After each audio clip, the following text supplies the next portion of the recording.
गुंडुरी बारी शनिश्वर देवों नूतन मंदिर एवं विग्रह प्रतिष्ठा कार्यक्रम गणिया ब्लॉक करड़ापड़ा पंचायत गुंडुरी बारी ग्राम में शनिश्वर देवों नूतन मंदिर एवं विग्रह प्रतिष्ठा उत्सव धूमधाम रे पालित हो 20 तारिख में अधिवास अंकुरारोपण गर्भाधान कलश यात्रा कार्यक्रम अनुष्ठित होता बेले 21 तारिख में सूर्य पूजा मंदिर न्यास मंदिर प्रवेश और पूर्णाहुति कार्यक्रम अनुष्ठित होता।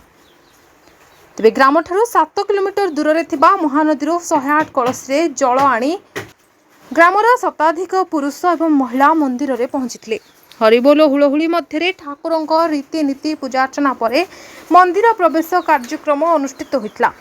ग्रामवासी सहयोग में सेठारे एक आध्यात्मिक परिवेश सृष्टि होता बेले महिला संकीर्तन मंडली द्वारा दिन तमाम सांस्कृतिक कार्यक्रम परिवेशन कर करड़ापड़ा सरपंच प्रमोदिनी साहू समिति सभ्या गीताराणी राउत एही कार्यक्रम रे उपस्थित रहितले।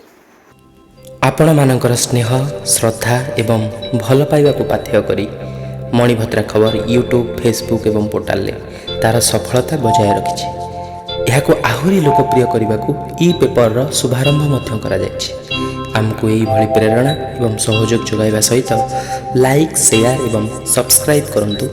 मणिभद्रा खबर संपर्क जनतार।